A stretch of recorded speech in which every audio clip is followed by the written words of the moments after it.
Hi everyone, and welcome to this video where I'm unboxing another SCRYE magazine. This is SCRYE issue 5.4 and it comes with a free Babylon 5 CCG promo card. This was released in November 1998, so if you've watched my other SCRYE magazines you'll know that this is after all of the others in date-wise. So it'll be interesting to see what's happened. Deep Space Nine's come out. And special edition update, I'm not sure what it means if it's come out or not, but this would have come out around September time, late September maybe, of 1998. I'll open it up because there's an interesting advert on the back here.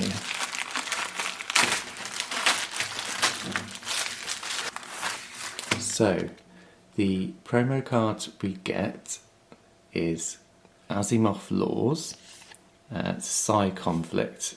And I remember getting this card in this magazine because I used to buy this back in the 90s, and I collected Babylon 5. I've got the collection still, but I remember when this card came out, so I definitely had this magazine when I was younger.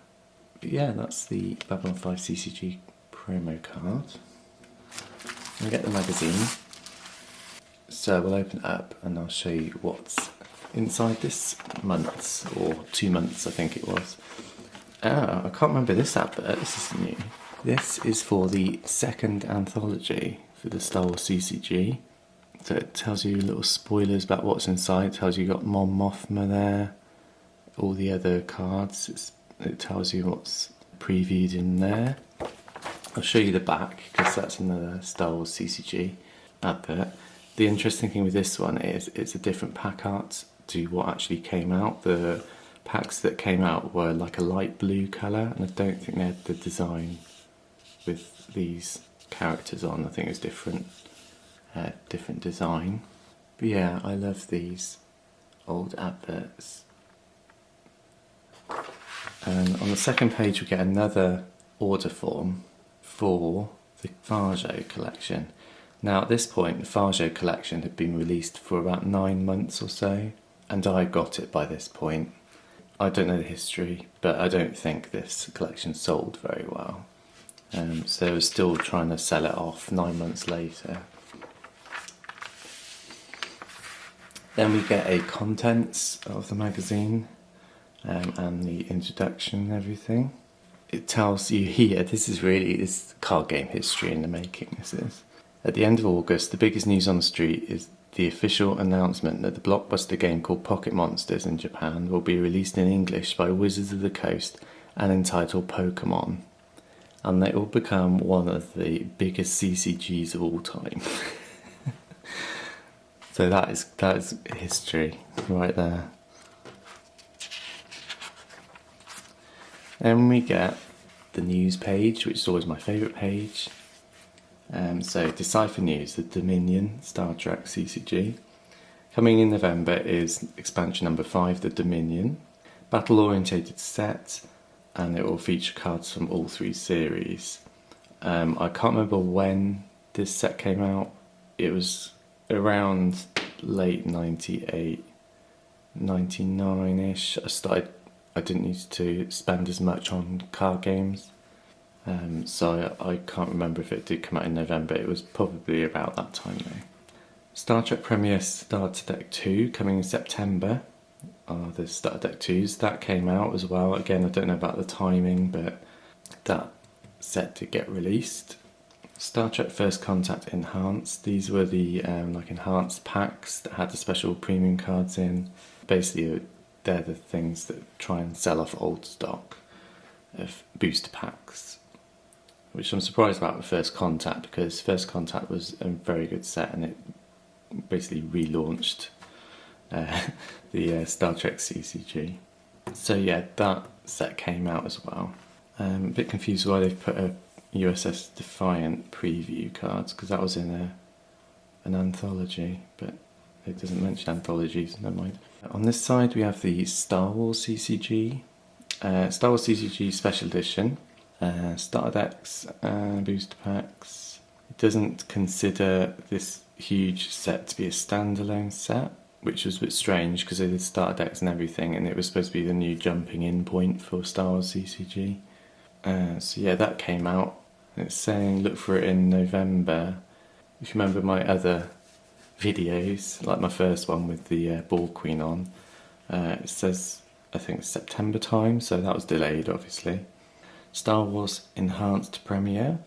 Again, these premiere packs came out with these characters and like a built-in weapon. Star Wars A New Hope / Hoth. Revised whiteboard editions of New Hope and Hoth should be in stores in the next month.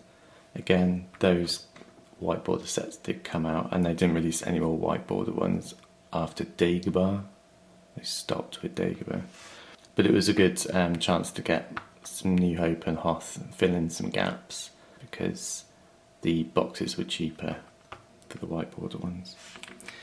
Then we get some Babylon 5 CCG news. 1998 was basically the year that Babylon 5 CCG came out. It started in very late 97 and just went through 98, and then some in 99, and then it stopped. So what we got here, Crusade. It's reached an agreement with Warner Brothers to feature Crusade cards. There was a set called Crusade that came in 99, which it says here is that's correct. Legion Powered signed cards. I do have one of those. I think I got it off eBay. And the Great War expansion.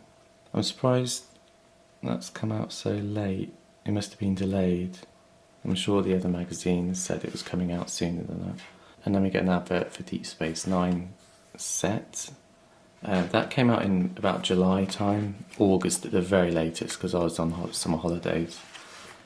So that would have been out 1 or 2 months by that point. Then we get Wizard of the Coast news, which is all about Pokemon. They've even got the old packets up here, Japanese packets, because they haven't got the actual English packets yet, and Japanese cards. They mention Xena Battle Cry, which is the first Xena expansion and only Xena expansion. They never even did an expansion for the Hercules card game. So as I said earlier, this is history in print form right here. This is the release of Pokemon in the UK and America. So they're launching the English version of Pokemon in January, so that's 99, but they're getting theme decks in as early as Thanksgiving. That is literally history, if you're really into card games like I am. And we get the release schedule, and then we get an article about the special edition, which would have just about come out by this time, hopefully. And then we get a preview of the Great War, saying there's 2 new starter decks available, and that set is the only... Oh no, Cycle had starter decks as well, but Cycle's not actually mentioned. Hasn't been mentioned yet. I swear that came out about the same time as Great War. Oh, it is mentioned in the release schedule here. Cycle. Standalone. This was exciting, actually. Sorry for getting back. Expansion number 7, Endor, 1999. That was a set I was really looking forward to. So yeah, and we get some... I think that's magic. We get a TIE Fighter based deck for Star Wars. Card themes with Shadows, Babylon 5.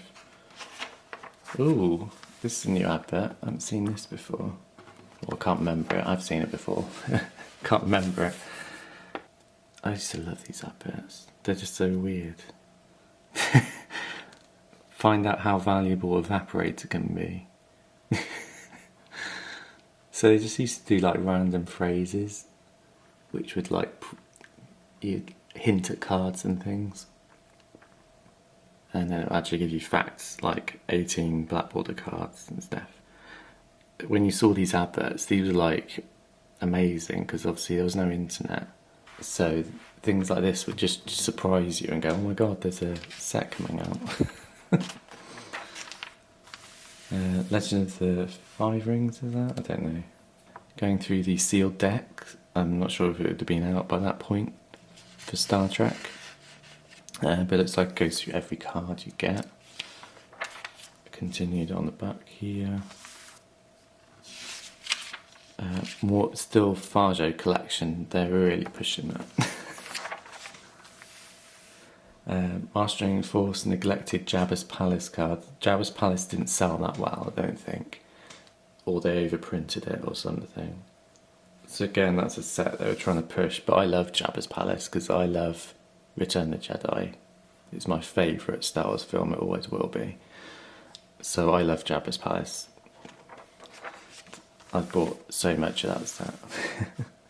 I think it's the first set I ever completed as well.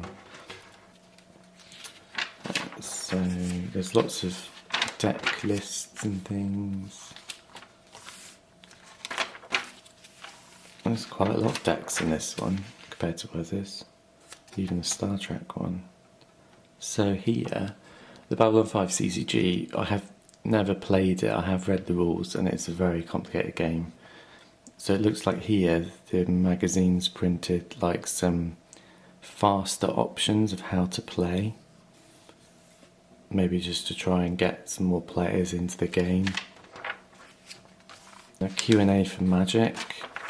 Again, Q&As, things like this, you just go on Google now.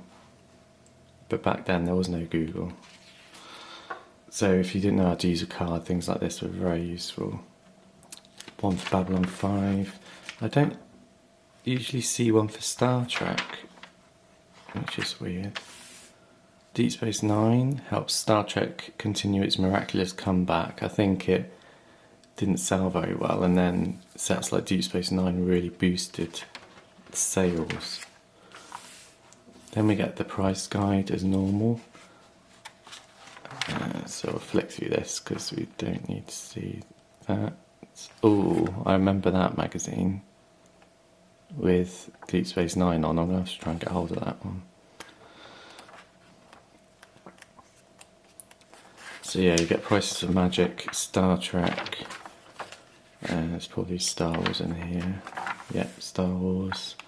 So again, like I've said before, card lists. If you didn't have a box with the rules supplement in, this was invaluable because it would have a huge card list with all the cards in. It's got Babylon 5, it's got some top 15 cards of Aliens Predator. I did buy some of that. There's even Xena in here. That's unusual. Promos. They've expanded that, that's grown. Top selling CCGs. Number 1 Magic. 2 Star Wars, 3 Star Trek, 4 Babylon 5, that surprises me. 5 Battletech. 6 Legend of the Five Rings, 7 Doomtown, 8 Xena. 9 Aliens Predator and 10 Mayhem. Wow. Star Trek, due mostly to Deep Space Nine, made a huge gain, distancing itself from Babylon 5. Wow. I think stores used to write in and tell them, certain stores, I don't know how they compiled that. Then we get top selling Star Wars rare cards. Darth Vader at number 1, always, he still is. Jabba the Hutt, wow. Rancor, strange. Okay. Let me get more decks or card lists by the look of it. Promo card update. There's so many promos for Babylon 5, as you can tell, because there's one in this magazine. Wow, card list for Hercules. Tournament winners.